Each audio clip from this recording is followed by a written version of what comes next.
There we go. Hi, guys. Hey, everybody. Hey, Kent. Hey, Becky, can you hear me? No? Can they not hear us? Can you guys hear us out there? Okay. All right. Hey, Becky, can I hear you? We got to do some auction announcements here before we get started. Becky, are you there? Maybe a thumbs up. Can you hear us? Yeah. You're too loud. Yes, we can hear you now. Okay, hey everybody. Hey Kent, we got the watch party going on out there at Kent. Welcome all you parents in person. Excited to see you all there with the Wiggins. If you haven't caught wind, all of you guys at home, every week Bill and Becky are hosting a watch party at the Kent house out in the shop. So you all are invited. If you're local, please join them there at Kent. It makes it a whole heck of a lot more fun just to be in person and connect. So you're invited to show up at the Kent house as early as 6:30 for Solution Group at 7. So any week, please join them over there at Kent's. Now, Becky and I have a couple announcements. These are super important announcements on the auction. So I've got 4 things for y'all. So number 1, have you gotten your auction tickets yet? So that's number 1, get your tickets. If you go to our website, battlefieldaddictions.com, and you click on events and go to auction, our auction tickets, all the details are there. But Saturday, October 21st is the big day. And it's at Muckleshoot Casino this year. This is our 6th annual dinner auction. It's our biggest fundraiser of the year. So we need you all there. So get your tickets, get your tables, gather your friends, spread the word.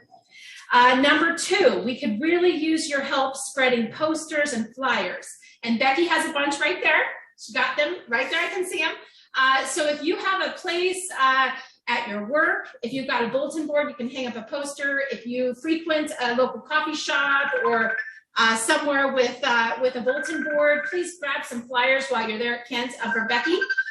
There's also some small little postcards. There we go. There's small postcards too. If you can stick a stack, if there's somewhere you have to stick them, please grab some while you're there with Becky.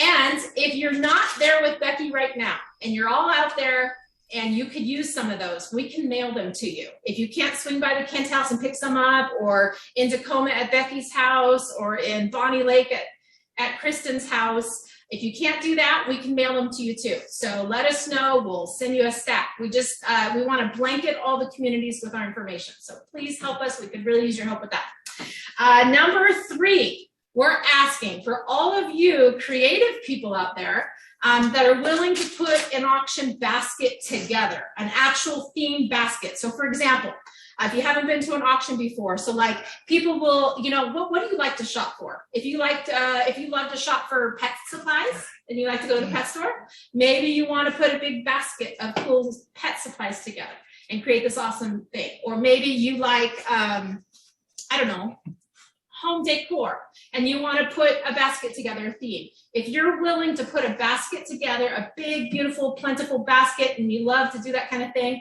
if you're willing to do that, can you reach out to me and Becky and let us know, and we're going to put you down for that. And we need those by September 12th. We're really hoping to get a good number of baskets already put together by September 12th, because that is going to give us some leeway. Our actual deadline for auction donations to put together is October 3rd. And at that point, we're going to put together baskets of all the odds and end things, and we're going to do that ourselves. So don't worry, if you're not creative and you can't put together a basket, it's okay. But I'm calling all you people that do like to do that kind of thing. We could really use your help. Let us know so we can put you down. And if we can get a heads up ahead of time so we kind of know where we're at. So if we know we still need to put the pedal to the metal and get some more stuff, or we're doing good. So that would be super helpful. And then the 4th and final, gathering gift cards, gathering items, procuring items. We've got the donation request forms that Becky has. We can email them to you electronically. We're looking for as many items as we can gather from local businesses. This could be a gift card, this could be an item. This is new items, not used, no garage sale items or thrift store, anything like that. But new items that we then put together. We put lots together and make it really cool and have these awesome items for our silent auction basket. And then of course, a live auction. Now, could Bill share a little bit about some of the things that he just got this week? He got some cool items for our live auction. Help give people some ideas on gathering. Is he there? I can't quite see him. He's in the back here. He's in the back. Okay, Bill, tell us what you got. Well, I think I went over what we got from before, but maybe people weren't tuned in. But we've got a number of vacation homes, Mexico, Lake Wenatchee. There's some people I think you talked to that had vacation homes from the last auction that are on board again for this auction. But this week I got Kraken tickets. So I got 4 luxury box Kraken tickets. Yeah. And that's a big deal. I don't know if you guys have ever tried to buy a Kraken ticket, but they're ridiculous. They're ridiculous. They are. So I've got 4 of those. I believe Kristen's got Mariner package. We're working on a tour of Climate Pledge Arena, which would go with the Kraken ticket, so you get to tour the bowels of Climate Pledge, which I guess is pretty, the Sonic locker room is already built, even though we don't have Sonics, they built the locker room already. So that's kind of a tell that we're getting a basketball team again. We're working on some sideline passes for the Seahawks, so you go down before the game and watch the warm-ups and pretend like you're important, down there. Some cool stuff like that to go with some of the items that have already been donated. I got Jonas Brothers. Oh yeah, we got Jonas Brothers. Jonas Brothers. Nice. Wow. Those are the 2 things. Brother. Got this really nice lady that contributed to me. So they're her personal tickets. She's got 4 seats. Awesome. Well, that generates some ideas. So you guys, who do you know? What connections do you have? Who do you know that might have an Airbnb that would donate some time? Putting together packages, experiences, things like that. Those are the big ticket items. And the sports memorabilia with signatures and things like that are big deals as well. I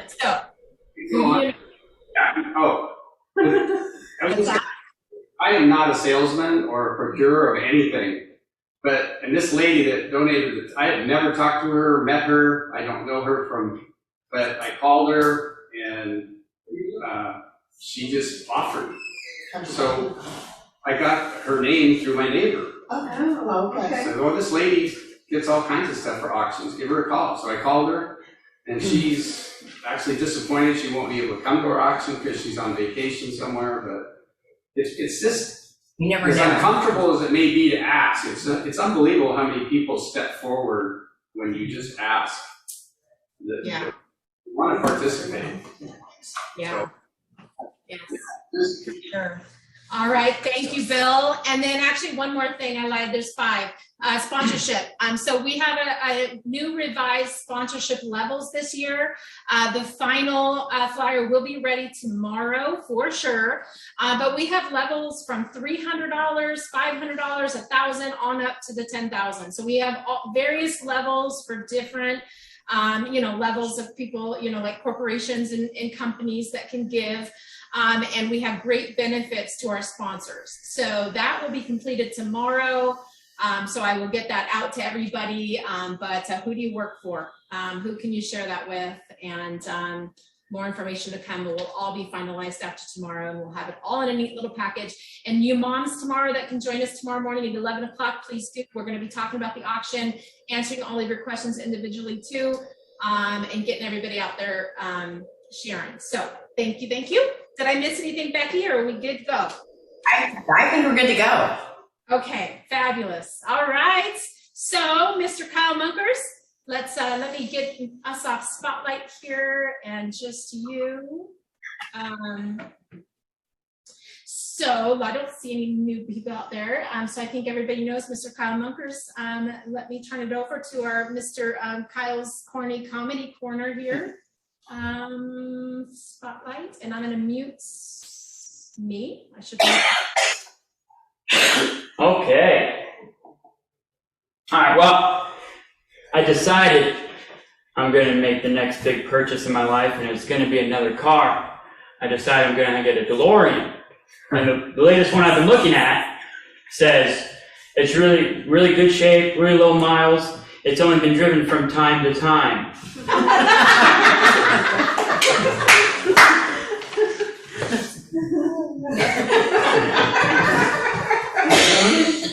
Do you guys know how polar bears fish? How they catch fish? With their bare hands.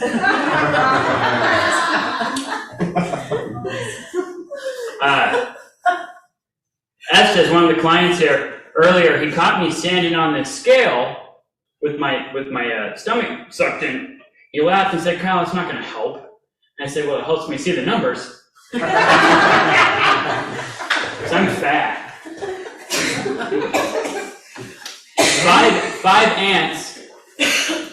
Five ants got an apartment with 5 more ants. Now there are 10 ants.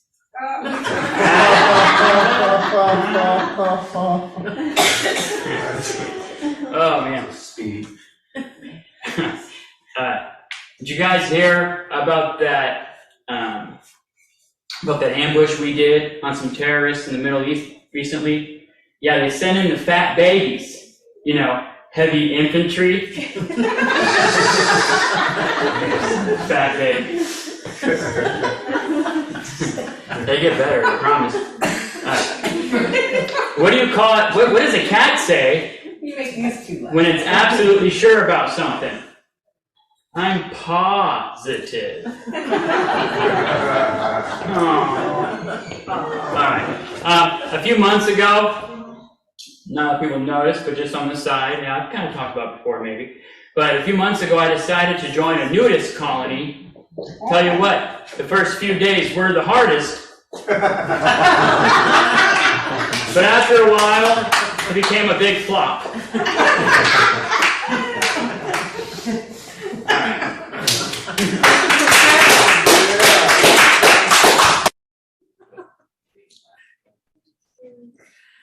All right. Thank you, Mr. Kyle Munkers. And I think we're good to go. We could do one little quick sound check. Danielle, we can see you. Give us a thumbs up if you can hear Art. How's the sound? Oh, perfect. Good? Perfect. I see it's couples night over at the Kent House. Looks like we invited all the couples. Little snuggling, coupling up. That's a weird view, Ange. I don't know what's going on. You want? Get Bryce over here for me. We'll be set. Yeah, there he is. Justin and Logan, I need you guys to sit together, please, and cuddle. Kat, Sonia, also, please. Now we're set.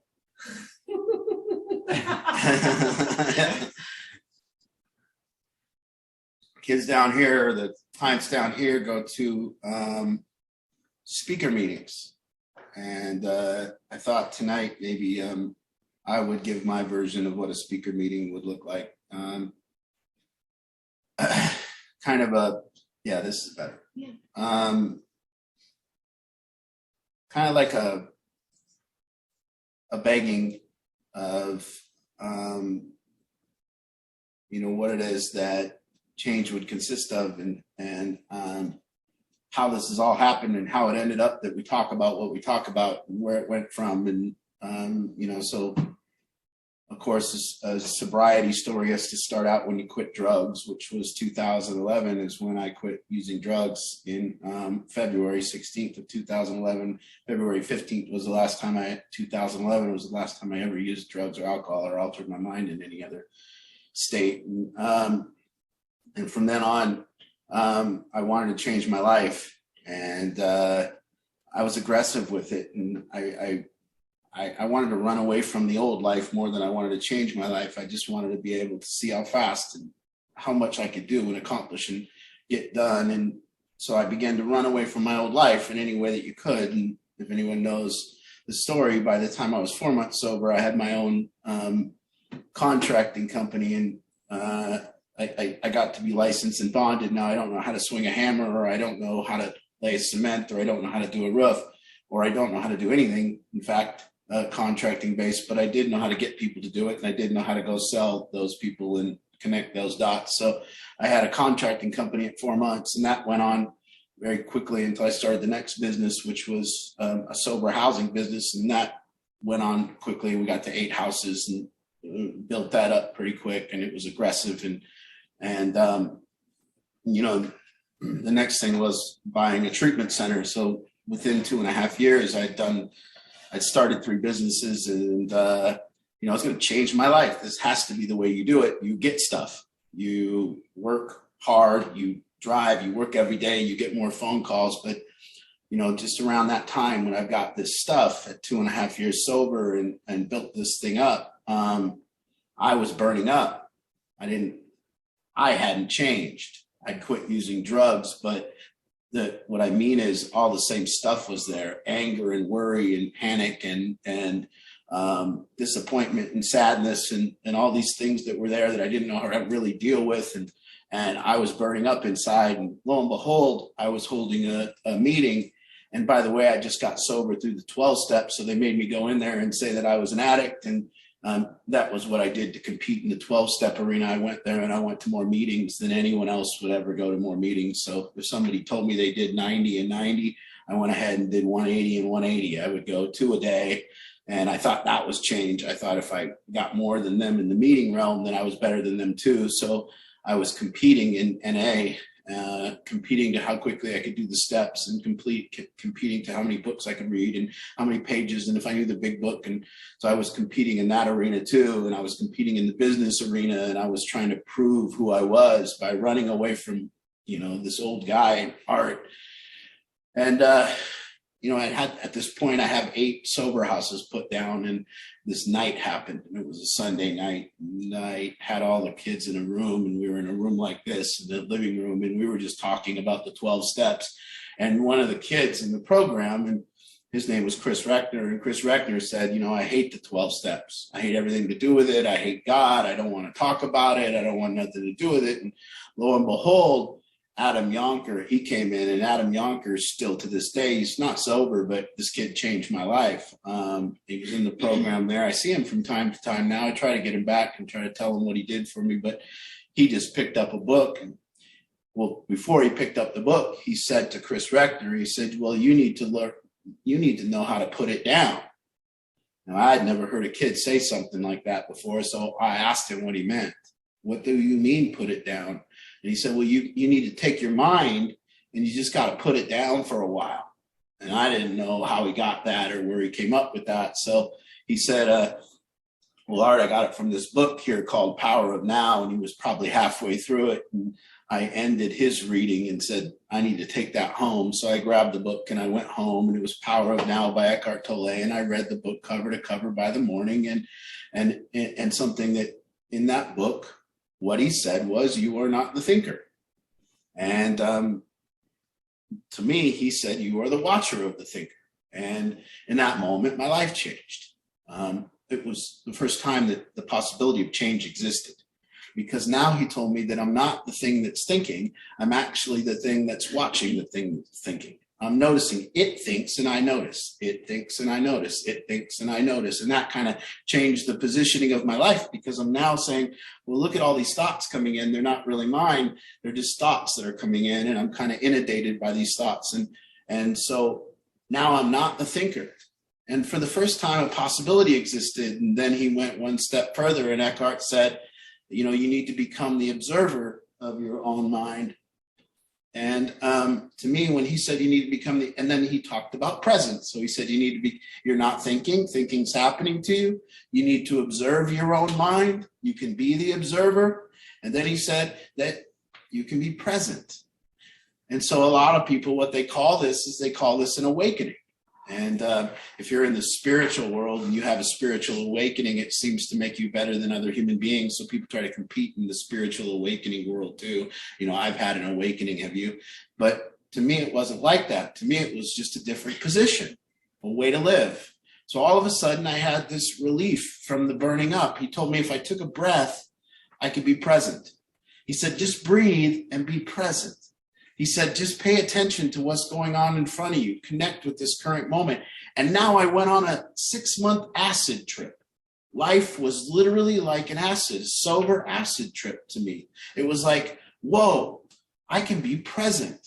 I can like be in my car and I can turn the radio off and I can roll the windows down and I could feel the wind and I could be in the shower and I could smell the soap. And to me, this was an acid trip because it was relief. It was relief from being art. I could take a break from being art. I didn't have to be this thinker. I didn't have to be this change agent that was ramming his head first through life, trying to get where he's going to get. By God, don't get in my way. I'm going to run right through you and get over here. I'm going to help you. Get in here. Get in my program. I'm going to help you. Get in here. You know, and I was aggressive and I thought change consisted of bigger, stronger, faster, and more. I thought that's what change was. If you ever go to somebody and go, I've really changed my life. I've got a bigger house. They will laugh at you. But people call change getting stuff. It's not. But this becoming this observer allowed for the first time that change in my life could be something else. It could be something else other than bigger, stronger, faster, more, different. It could now be experiential. It could now be change that is causing a different experience. See, we're not going to think our way into change. We're not going to think our way of how to help somebody. What happens is, once we become observer of our thinking, it changes automatically. There's an automatic change. So it's not the thinking that changes, it's watching the thinking that changes the thinking. You don't change your thinking. It's actually just watching your thinking will change your thinking. So I learned this and I learned how to be present. And now this possibility existed that, oh, wow, okay, I can now call change calmer, kinder, loving, present, connection. Now, these are the things that change consists of. Compassion. These are what change is. The other things now I can call progression. So we need to create a distinction between somebody progressing their life and somebody changing their life. Because progression doesn't equal change. It just equals a dick that's got more stuff, an asshole that is more arrogant. But to me, this was now a possibility that I could become a better person, that I can now change in a different way by observing what's going on. So he told me to be present. So I start out years of this. I start out months and months of being present, but there's a problem with that. There's a problem with trying to be present. You can't. There's a problem because the thinking overwhelms you and it pulls you in. And what I realized once I got above my mind was that it was rubble, that my mind was like a pile of rubble. That was 17 years of addiction, a year, 2.5 years of sobriety, childhood, and what was left was a pile of rubble. And I needed to sift through that rubble and find out what's salvageable, find out what in here makes sense anymore, find out what I need to actually look at and analyze. And this became self-knowledge. And self-knowledge is not very great because you never have enough. And there's always things that other people have knowledgeable of you and you're not knowledgeable. So I wouldn't call it that I had an awakening, but I had a new position. See, change can only come from the observatory position. If you are not observing yourself, you are not changing. There will be no possible way. You're doing something harder, faster, stronger, or maybe you're evolving in some way, but anything unobserved doesn't change. It just gets worse. So becoming this observer now allowed me this position where true change could occur, where I didn't start thinking about change as progression anymore. I didn't start thinking about, I'm going to really change. I'm going to get a new car. I'm going to really change. No one tunes in to hear me talk about the houses I own. Nobody tunes in to hear me talk about the car I own. Nobody tunes in to talk about my bank account or the stuff or the historic. So now the first time in my life at 2.5 years sober, my story is no longer a historical one. I don't have to tell my story linear. I can tell you my story as an experience. I can tell you how experience of living has changed. And so the timeline stops. I don't need to go any further with the timeline. I can talk to you now about things about how it took to look through the rubble of my past. You know, when you look through the rubble of your past and you can't be present. So all these kids that can't, and they're sitting there right now struggling to be present. And then I'm telling you, you can't be present, but they're not looking at the rubble. They're not going, why am I not present? And to me, it was very, very clear. Like, I want to be present. I want to pay attention to you. I want to connect with you. I want to put this art thing down, and I want to look at you, and I want to be involved again. And so, but then art was nagging at me. And it was the first time also that there was a split between me and art. Art was this thing that was always working, trying to be better than everybody, trying to prove itself and trying to be validated. See, it's not me that wants to be validated, it's art. Art wants to be validated. I don't seek validation. I'm just presence. I'm just here witnessing this validation-seeking thing that I am, that wants attention and wants everyone to like him and wants all this stuff. And maybe if you get in this observatory position, you can see that you're doing it too. And now it's the first time that if I observe myself, I also have no problem being able to help others. Because as a person who observes himself, we can look at people who don't observe themselves and find them lost in the woods and find their dilemma. And you can see it, and we're not different. We all have this same equipment, and we all have this same stuff that's working and it's doing the same stuff. All of us has a mind that's thinking. It's thinking about the past. It's thinking about the future. It's resenting. It's judging. It's criticizing. It's analyzing. It's comparing us. It's doing it with all of us. None of us are unique. None of us have any different experience. If you can say that, and if you think that you are thinking, if you still believe that you are thinking, then just make it stop. Just stop thinking. And see, that was big for me because I realized it's such an involuntary process that I can't stop the thinking, so I must not be doing it. And there it was, peace. There was a place to go, a place to go to seek refuge. I could get away from being art. I can just be present. But I got to sift through this rubble because it's always pulling me back in. So I got to like pick up boards and shit and find what's under that thought, and then pick up another thing and find what's under that thought, because every thought had a deeper thought and a deeper thought, and everything had something. And if I wanted to clear up my past, there was like 4 things that I would need to do. I either needed to apologize to someone. I needed to forgive someone. I needed to make amends to someone. I needed to talk to someone. So there's always something to do to clear this rubble. So the work began. It didn't begin until that. I didn't tell you that I quit drugs and changed my life. I didn't. I quit drugs. That did, and then I progressed. And if you quit drugs, you will progress. Don't think you won't. It's impossible not to. When you're spending $200 a day on drugs and getting high and spending 24 hours a day seeking and doing drugs, and you stop doing drugs, you will get a car. You will get a job. There will be no way around it. You will get a home.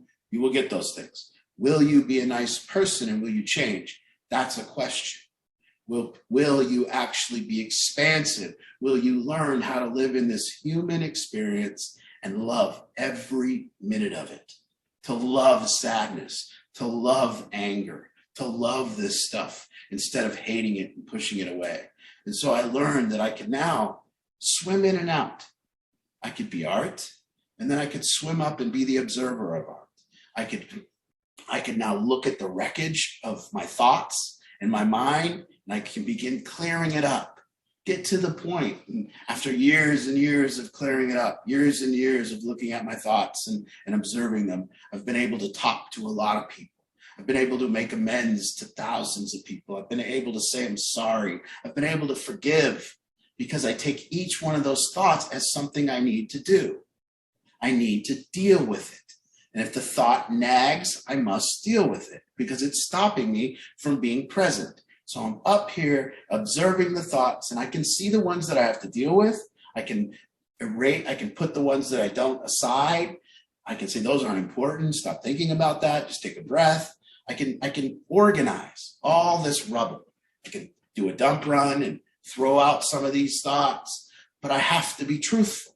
I have to be able to share these thoughts with people. And so at the first time, and now I don't believe it anymore. Like, as it's progressed, I don't generally think that I'm the thinker or the watcher of the thinker. The good news is it doesn't matter. I can be both. It doesn't matter if I'm thinking or not. I still get all the credit for the thinking. So you still get credit for your thinking, no matter if you're doing it or not. So I get this credit for thinking. And guess what? I can feel all of Art's pain. I can feel all his emotions. I can feel his anger and I can feel his sadness. Or I can go up here and I can observe and I can point out, oh, look at Art. He's feeling, I can be either one. I can be Art or I can be the observer. I can be depressed or I can be the noticer of depression. I can notice I'm depressed or I can be depressed, whichever one I like. I can notice I'm happy or I can be happy. I can think or I can watch my thinking. Either one. I can swim in and out. This beautiful, beautiful thing that now, and as soon as we're able to put down the mind and the identity, as soon as I was able to put Art down, guess what? I found love. Because that's where it exists. It exists over here outside of Art. It exists on a different plane. It doesn't exist on the level of identity. It exists on the level of presence. And so now all of a sudden I was capable for the first time. Now this took years. So the first time at probably 47 years old. At 47 years old, I was now capable of love. And I can truly admit to you that I wasn't before, that nothing had been loved, that I hadn't experienced it because there was too much art. There was too much stuff. So progression is gaining things and change is losing things. Change is getting rid of these things. Change is getting rid of worry. Change is getting rid of these things, these thoughts that are panicking you. Change is getting rid of anger. Change is ridding yourself of arrogance or whatever. And I'm not saying it that I've done that. I'm saying that there's still rubble there, but the pile's not as big. It's now easier for me to sift through it. And my thoughts in a daily time aren't resentful. They don't think about the past. They don't think about all these things. They think about, what can I do to help? What can I do to serve? They think about other people. These thoughts that are in my mind now are pure. They're good. I like what's in my mind. It's not rubble. It's sometimes, but for the most part, it isn't. This is what I call change, an ability to expand as a human being. Not this nonsense. We're all running around playing the identity game. What do you got? How much do you got? How much more am I going to get? Well, did you hear what I did yesterday? The total historic timeline. Who gives a shit? Then I did this, and this is the story. I'm not meaning to knock NA speaker meetings, but a lot of them are, I did this, and I did this, and I did this, and I did this, and I did this, and I did this, and I did this, and then I did this, and I did this. And I just don't think that that's very valuable. A lot of people have done that. A lot of people did that, and it's not unique. But to be actually experiencing change, the way that you experience the planet, the way that you experience humans, the way you experience love, the way you experience anger, the way you experience all of it, to change in that way only comes when you become the observer of yourself. And this sounds to people like it's selfish. It's the least selfish thing you'll ever do. Because in your mind, when you stay in there as the thinker, guess what your mind thinks about? You. Your mind thinks about you and your problems and poor you and who wronged you and who, the comparisons of you. And this is selfishness at its finest.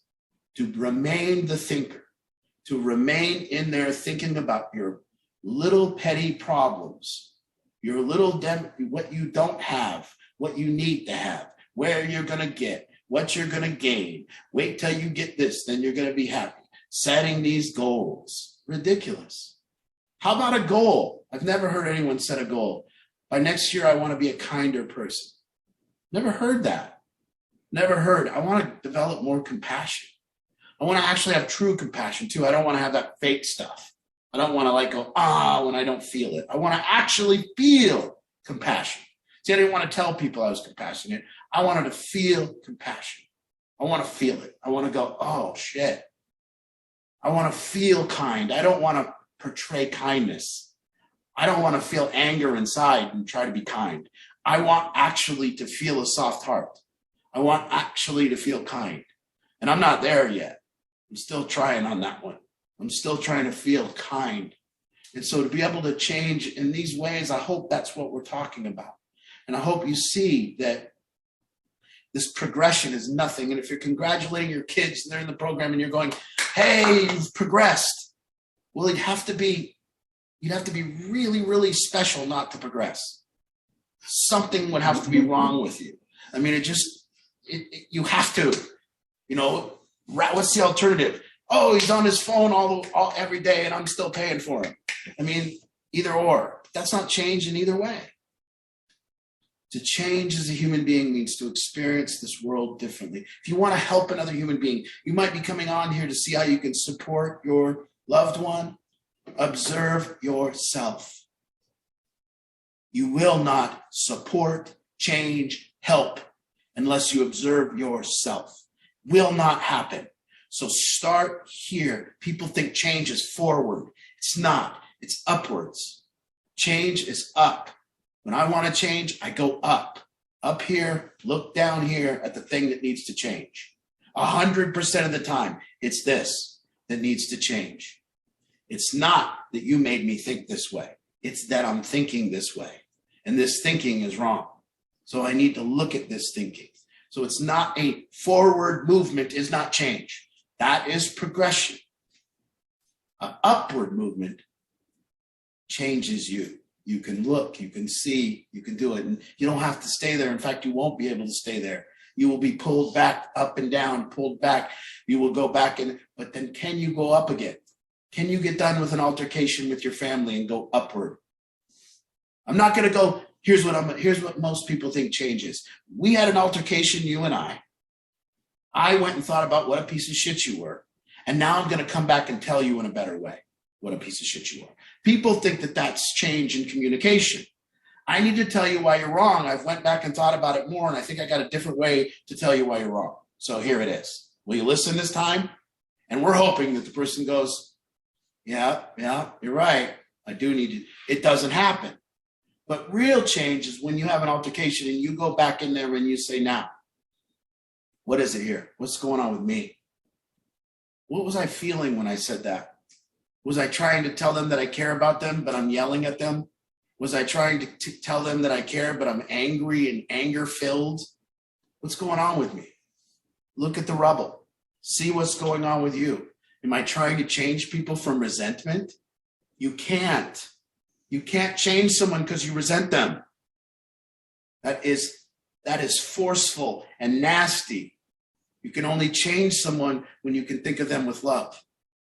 You can only help them when you're feeling kindness, when you're feeling compassion. You can't help from this other position.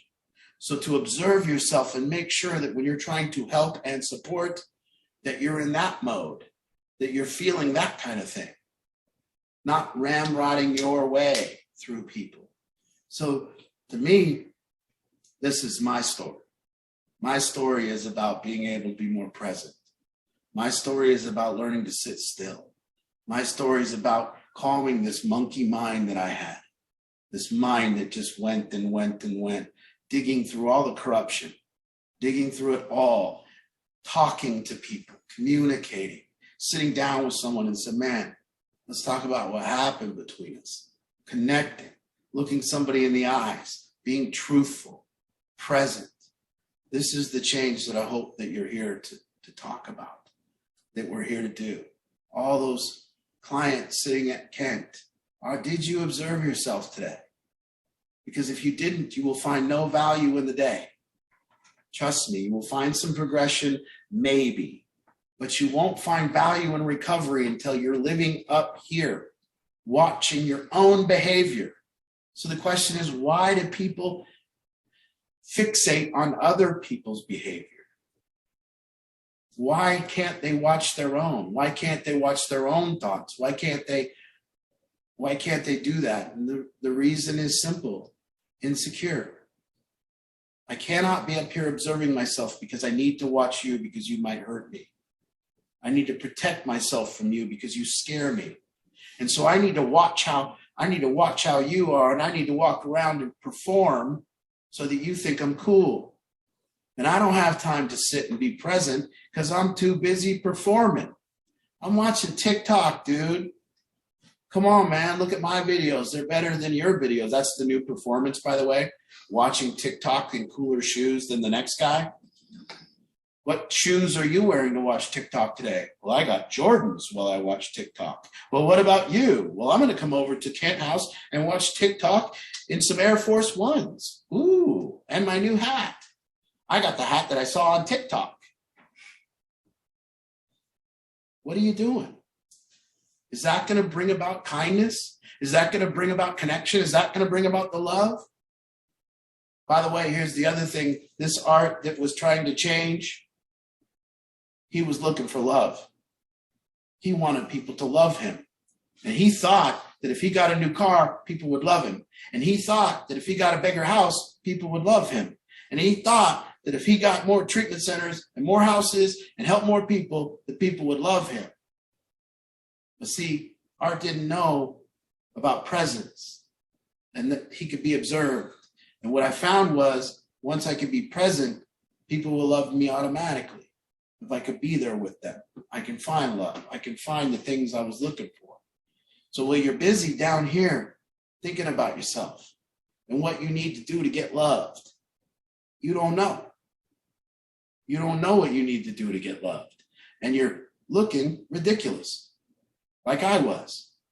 I was looking ridiculous. I need another house tomorrow. I need another house the next day. I need to help more people. Get in here. Gathering people off the street to try to help so I'll pick up a homeless guy and just bring him home tonight so everyone loves me. It didn't matter.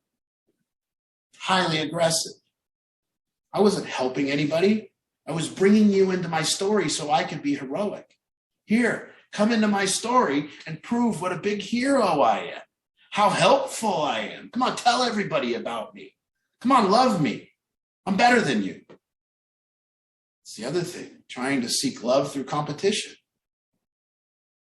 Oh yeah, I love my friend. Well, why'd you come over and show each other what you got?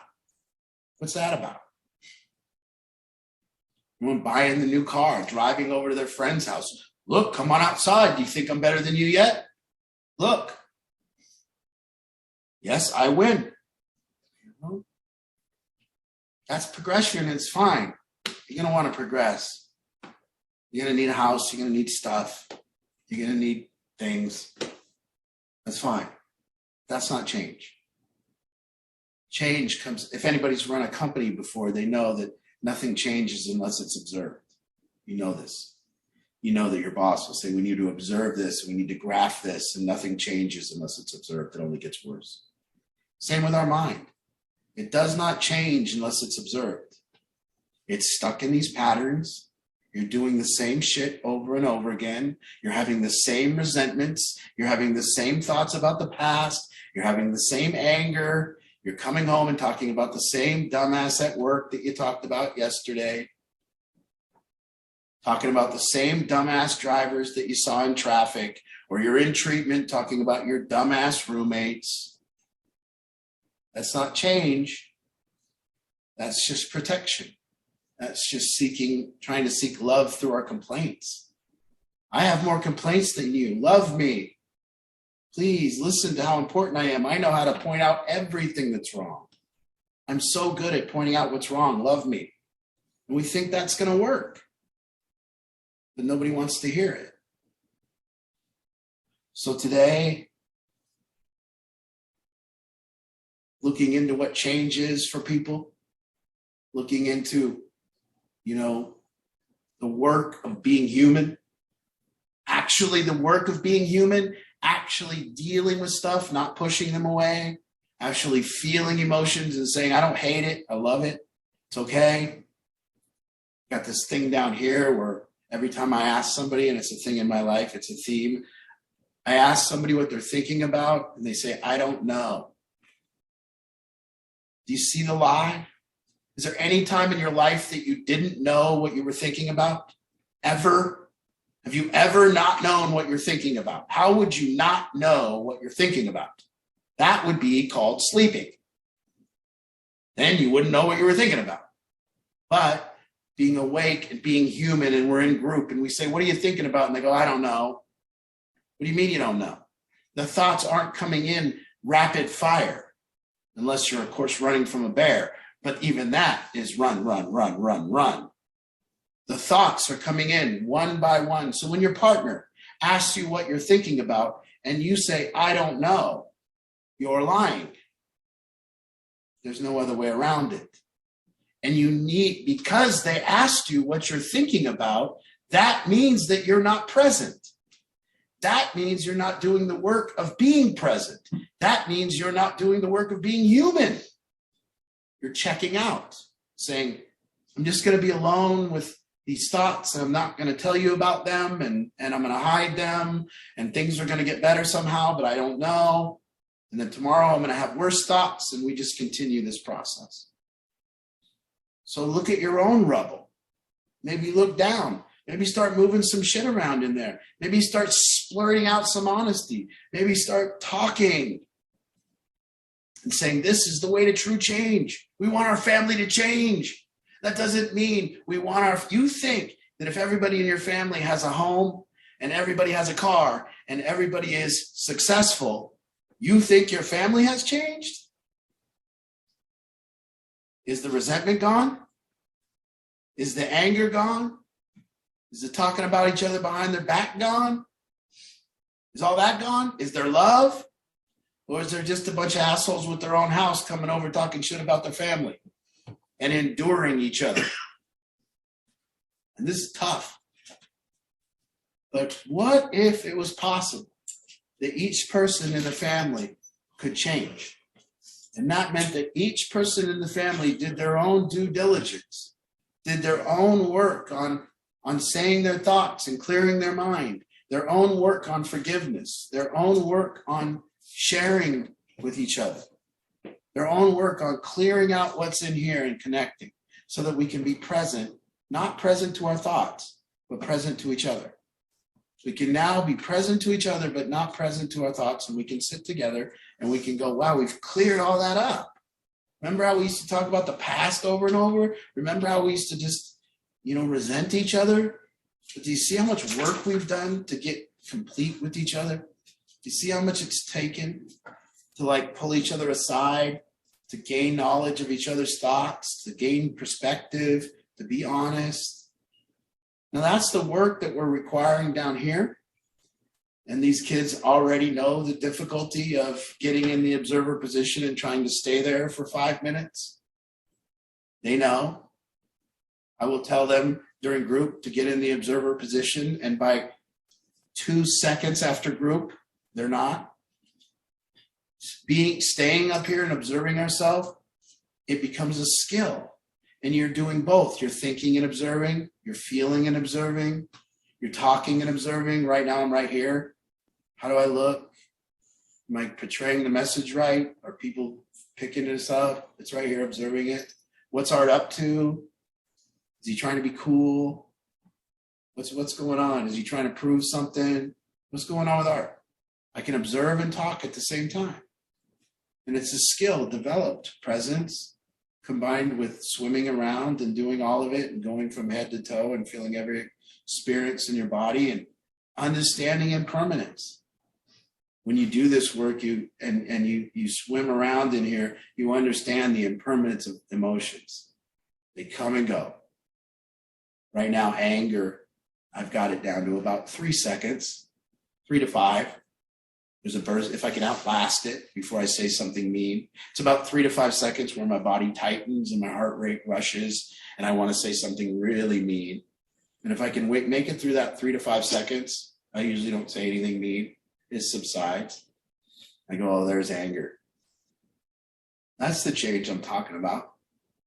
I'm not saying I've mastered any of it. I'm saying, damn, it's fun to try to work on it.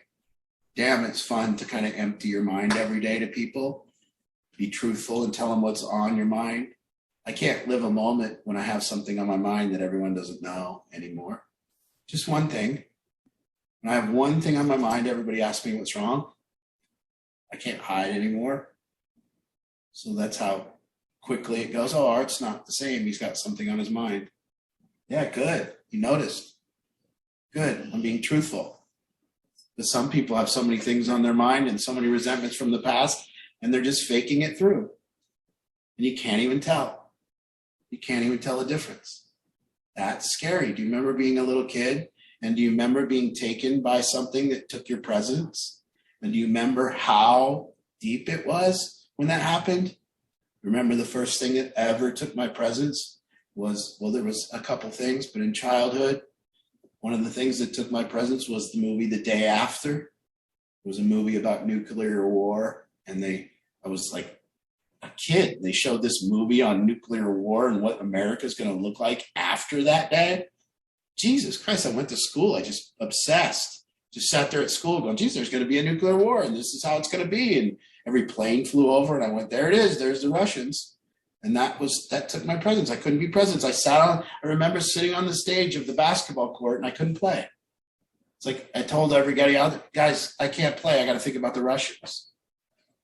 Now this is our whole life, compounded more and more and more and more. And we're trying to be present in our life and connect with people. It ain't happening. There's too much rubble. So this is the work. I stand above the rubble. I look down on it. I don't identify with it as mine. It just is. I sift through. I take what's valuable. I take what needs to be talked about. I do a dump run and throw the rest away. And all of a sudden there's cleanliness.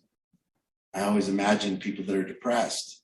I imagine their mind just looks like a big pile of rubble. And the doctor never says, hey, what about that rubble you got in your mind? What about all that? They just give us pills to put over the rubble. They don't say, hey, you got to clear your mind. They don't say, hey, you need to talk to people. They say, here's a pill, it'll go away. It's insane. So I hope that's my story.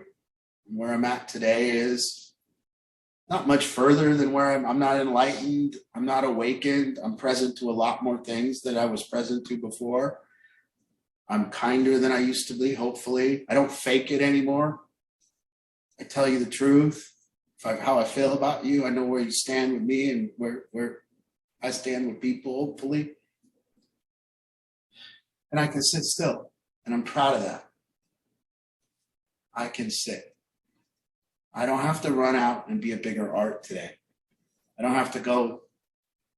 I can be peaceful in the pool. I can be peaceful in a chair. My phone doesn't ring anymore. Nobody calls me. I'm not sad about that. Maybe a little. They all go somewhere else. So that's my story. I haven't been launched into another dimension. I just experienced life in a different fashion. I experienced it through gratitude for every experience, including sadness and anger. Can't take that away from me. I need anger and I need sadness, because what would I do if I didn't have those things? How would I know happiness? How would I know all this stuff? I've studied mindfulness. I've studied Eckhart Tolle and Michael Singer and many other teachers, and all say the same thing. That's what I love about mindfulness teaching. There's no disagreements. There's no beliefs. It's just all the same people teaching you emotional intelligence and how to be calm and how to be present. And nobody disagrees. Nobody's going to war. Nobody's saying their way is the right way. Everybody just kind of agrees. You should be present. You should be truthful. You should talk about things that bother you. You should quit using your complaints to try to elevate yourself. And you should actually just deal with your complaints and talk to people. You should quit trying to be a victim. Stop thinking you're oppressed. Nobody's oppressing you. All right. So you learn. And today I can teach because I do. Because I've experienced it, because I've observed it, because I've watched my own mind with a microscope, because I've watched my own motivation. I know when I'm fake. I know when I've been real. I know the difference. I know when I've told a lie, lived a lie, and I know when I'm living my truth. And that doesn't mean enlightenment. That just means I'm present to different stuff now. I don't have to walk in a room and protect myself from people. I can leave my arms open and say, hey, man, what's your name? I don't have to go and worry if people like me or not. I do still worry if people like me, but I don't obsess. I want them to. So I hope you can see, and people that have known me for a long time, that's the change we're talking about. It's not linear.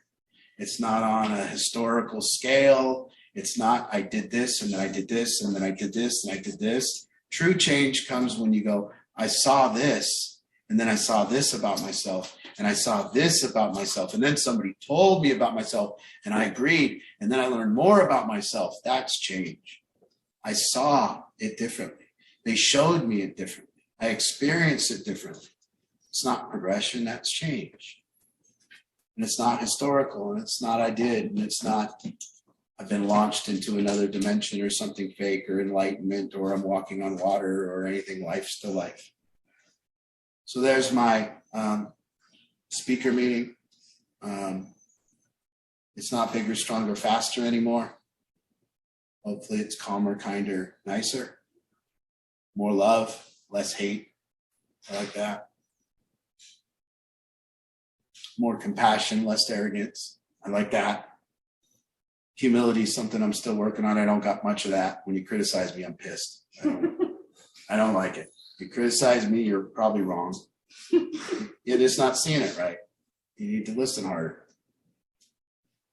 Oh, that's what I want to hand and shoot into the veins of the people around me.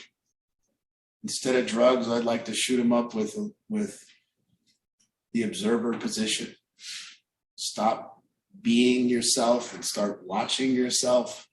Stop trying to make it through your identity and just look that you're up, that you were playing that game. You go, whoa, what was I up to? The old identity game, bigger, stronger, faster, competition, not change. So that's all I got right now. But I'd love some questions or comments about how it works. Let's open it up. Those at Kent and those at home. All right, Lisa, getting us started here. I can't get you on spotlight, but I think we'll be able to hear you. If you turn your video on, we can spotlight you so everybody can see you. Can you hear? So loud. There you are. Hi. No, I don't want anybody to see me right now. Oh, I'm cute. moving the camera towards my dogs. Okay, that works. That works. Anyway, my Jolie just got back with you guys. Was it yesterday? I can't keep track. Wait. Now she's yours? Now that Yeah. she's your Jolie? She's my Jolie. Okay. If she's doing shitty, then it's my Jolie. Yeah, that's right. That's how it works. But you know, she we've been talking today, and she's, you know, I was able to, when you're talking about this whole being present thing, I was able to state my feeling on something that, and stick with my feeling and let her be aware of it. And she was able to really share her feelings about, yeah, just share her feelings. And there wasn't like, the phone wasn't getting hung up. And we worked through, you know, she really worked. I'm just really impressed with her. Yeah, because she just this afternoon, about 2 hours before this meeting, she did everything you're talking about. We did it. I mean, I was being introspective about my feelings, and she was being introspective about hers, and really working through things and really being honest. You know, she's getting really honest with herself, and it's really great to see that. It's really great, and it's just being human, you know. And it's just like you said, we do all this stuff because we want acceptance. We had that was part of the conversation. You know, I admitted I say and do things, or I leave things out of conversations sometimes because I don't want to be rejected. I want to be accepted. Mm-hmm. And so I don't know, this is like, you know, all the planets are aligning tonight. It's really good. So I really love what you are saying about this. It's very true. It's very true. So thanks, Art. Thank you. You're welcome. I just encourage everyone to see this process of what can be possible when we're actually, you know, doing the work. Beautiful. Who's next? Come on, we'll call on people if we have to. Yeah. You gotta mute Lisa. Oh, okay. Sherry's got something to say. Sherry, Danielle, Amanda. Come on, Amanda. Christy. The Adaires. We got lots of goodies on tonight. I'll share something. Great. Hey. I have my sister has suffered from like 13 years of truly debilitating physical chronic illness and pain. And she has recently, in the last couple of years, through a process of awareness and mind-body work, been healed. It's amazing. And so I'm realizing what the language she uses to talk about her process and the language that you just used to talk about becoming aware, and I don't know, I'd call it waking up, or it's just healing in general, healing from our humanness, or becoming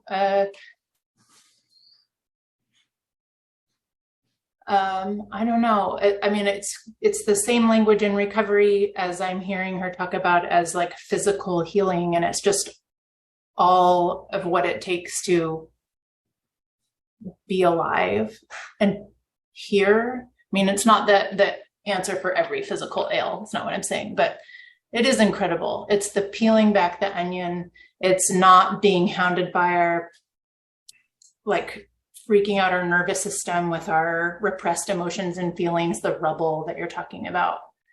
And anyhow, finding that your talk now just built on what I'm learning from what she's experienced in her healing journey, and wanting to heal myself and be more awake and aware. And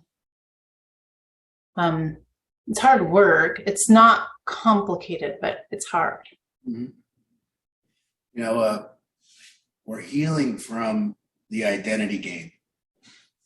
You know, we're not, we're healing from, we've been shoved into this, go be somebody. Just go. Prove who you are. I can't even believe we walk a kid into school so ill-equipped and say, now go fit in, or go whatever. And just that, I can't even imagine what, you know, for me it was pretty easy, but I can't imagine what it's like for most people.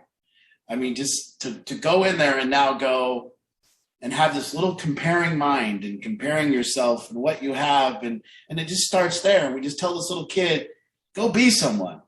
And then they're just struggling to try to like get stuff and have an identity, and we just send them in there, and then we play this game up until keeping up with the Joneses, and then we play this game, and at some point in your life, the thing about drug addiction is it ends the game.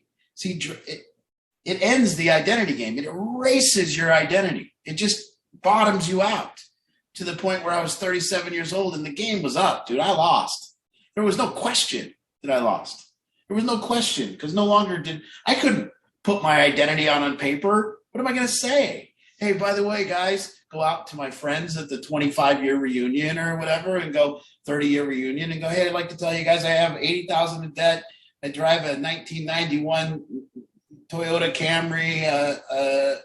My bank account's negative. I live with my parents.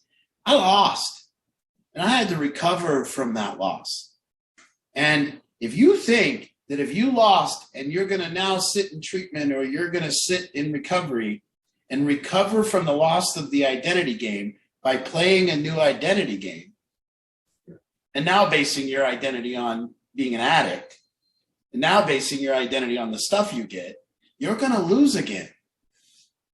If you're not basing your recovery on your values, your honesty, and your work, and your patience, and the things that really matter. So, you know, and this work's available for everyone. It's just that most people won't choose this option. Like, I can't get my sisters to really come over and and be present with me or want to play this game because they've never lost at the identity game.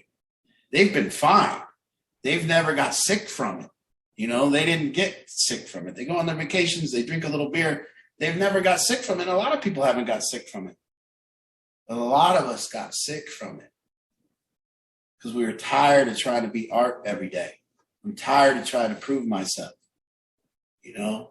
And so now when we get sick from the identity game, our body gets sick too. It just stores stuff. Or our spirit. Yes. Well, our spirit's gone. You know, it's not there. We need to, that's spirituality, returning the spirit, being present, living in spirit. To me, that's spirituality. So to learn that, to go, when I'm present, that's art. When I'm talking about art, that's the identity.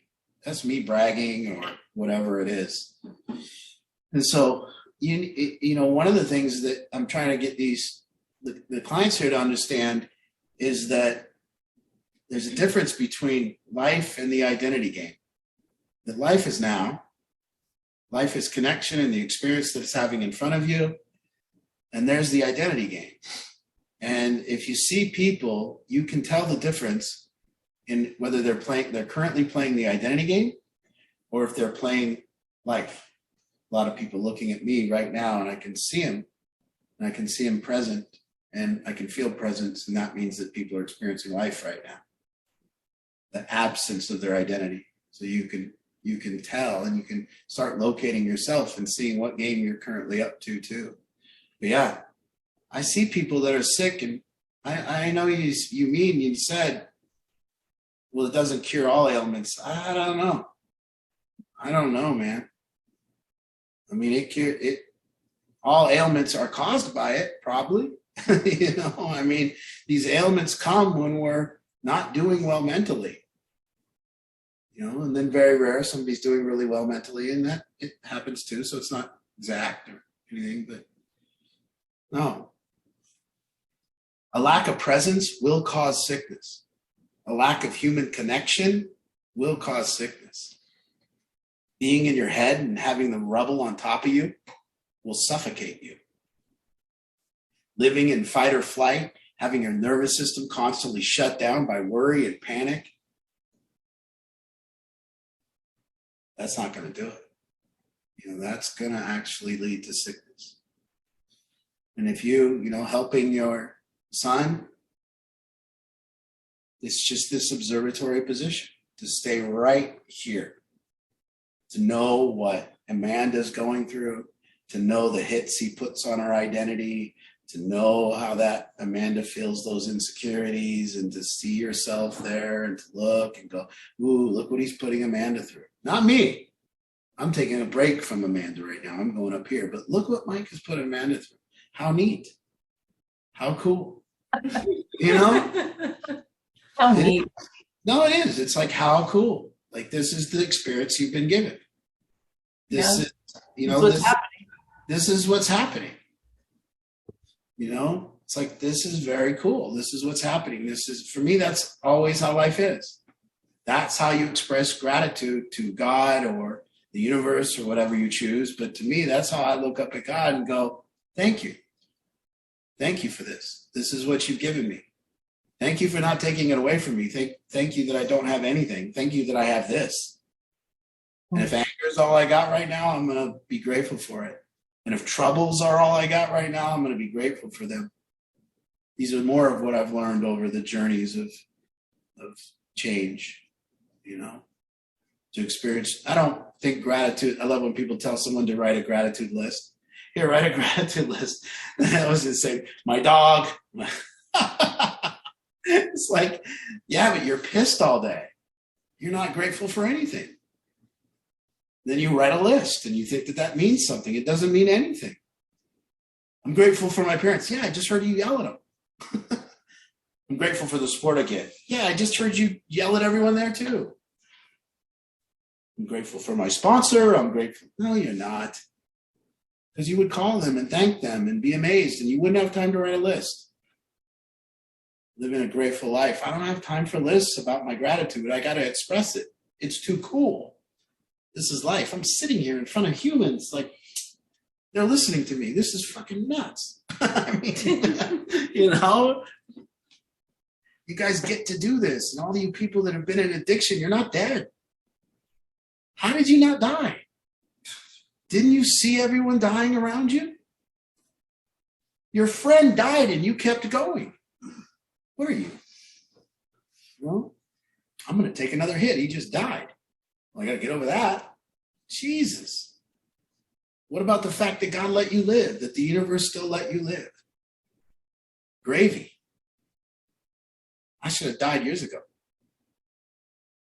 The amount of times I drink and drove, the 2 DUIs, I drank and drove every night. Every night. I was an alcoholic. I see a poor soul hit somebody and kill them and be put in prison for the rest of their life. That should have been me. Thank you. You know? All right. All right, we've got about 10 minutes left. I'd love to know how the Adaires are doing out there. Willing to talk. We've got the Bartnettis out there. Hey, Mitra. Hey, guys. We're doing okay. Still trying to get Brady to come around. Hasn't yet. But he's getting sick of California, so maybe he'll. So he says. I hear that quite often. So Can I tell you guys a famous Al-Anon story?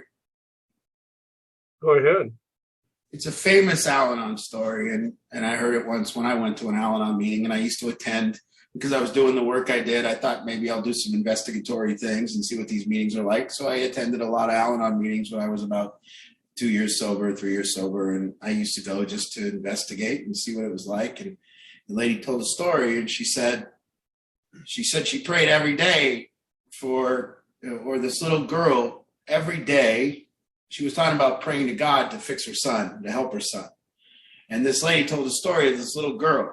And the little girl would bring this truck into her dad's shop, her little toy truck. And she would go into her dad's shop and she would say, "Daddy, fix my truck, fix my truck." And the dad said, "All right, put it over there on the bench. I'll get to it." She didn't. She went back in house, took the truck inside, played with it. Next day, Daddy, fix my truck. Put it over there on the bench. I'll get to it. Day after day after day. Finally, like a week later, the little girl comes in and she says, "Dad, you never fixed my truck." And the dad says, "You never set it down." And that's a famous Al-Anon story about asking God to fix our kids while simultaneously messing with it and not letting go of it and forcing it and trying to do it. And at some point, after we've tried everything and it's just not working, we got to give them to God.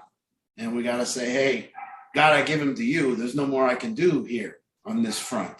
And I need to live my life, and I need to be at peace, and I need to be present. And there's things that I have to now move on with my life, because this could go on forever. And we're no longer meddling in it and causing more damage, and we're not providing for it, and we're not building the fire, but we now need something to come through, and you got to set it down." And you too, I always say this to people: the work of helping our kids is not vertical. It looks like it's a vertical process. It looks like we look down, we fix this kid, and this is some type of a vertical process. But for the most part, the work of helping our family is horizontal. So I would suggest, if you could put it down and go, let's just focus on our relationship. Let's focus on us being present with each other and work on our relationship. And let's put him down for a minute and not ruin our dinner with the Brady talk and not ruin all this, and just let it go for a minute. Yeah, we've seemed to have done that here the last couple of months. We haven't had hardly any contact with him at all. And I think he's maybe realizing that he needs to make that change you're talking about. So we'll see if he does or not. Beautiful. In the meantime, be present. In the meantime, enjoy. In the meantime, God's got it. He'll come through.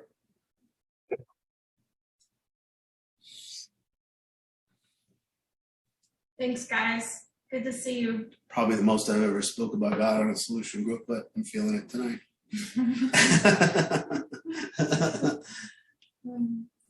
We've got time for one more.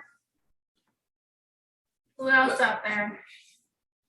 I look at the Zimmermans and behind them, and you question whether there's a God or not. Well, just look behind them at that Yeah. view. Look how And light if you it think is. something didn't create that, well, I don't know, man. Do you see the difference in the light daylight? Yeah. It's been dark here for Yeah, it's like half an completely hour. dark here, and it's in Vegas. It's completely dark down here in Completely Vegas dark. right now. But it's beautiful. I hope I can be that's it. I just want, that's the pathway I hope to lead people down. And I hope nobody's trying to follow me down a pathway of stuff, because there's a lot better people you could go down to get that stuff for me. But to have people follow me down a pathway of this is the pathway we went on to change. And the pathway started with this upward movement towards observing myself. And once that was there, I was set free. It's called this bondage of self. And Eckhart Tolle, it's the bondage of being art. And drugs used to free me from that bondage. I would be art and be art and be art. And being art was exhausting. And then I would take some drugs, and I didn't have to be art for a little while. I could just be present. I could just be wherever I was. And the drugs really helped release the bondage of art. And, nowadays I got a different method. When being art gets tough, I can just go upward, and I can just observe, and I can just go in and out, feel a little of the pain and rise above it, and feel a little bit of it and rise above it. And I can take on as much as I can take on. And then, I need a break, and I need to go talk about art, and I need to go vent, or I need to do whatever. And I can take pain on because of this. And I'm not happy because of my identity has gained progress. That doesn't cause, I'm happy because I've rid myself of anger. I've rid myself of a lot of resentments. I've rid myself of impatience, and I've got myself to a position where happiness is available to me.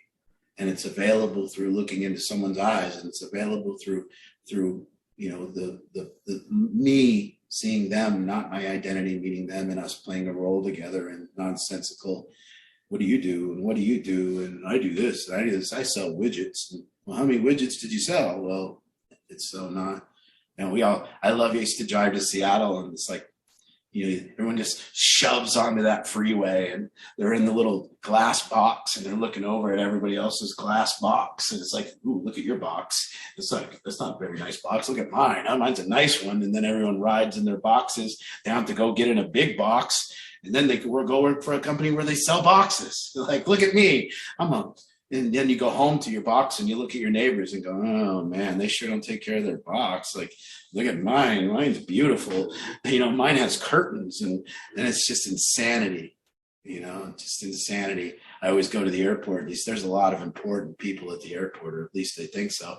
I mean, you go to the airport, and boy, the guy's got the thing in his ear, and he's just going a mile a minute, and he's got his laptop, and Jesus, that guy's important. He's probably a widget salesman, probably like sells millions of widgets and saves the world, and he's so important. And it's like, you could just wear shorts. You could just go in some flip-flops, and you'd be the same human. But no, I got the suit on, and it's tailored, and the nice shoes, and I'm more important than you, and I'm in the identity game. And, we all play it. It's the only game in town. I play it too. I'm not saying I don't. I just get breaks from it.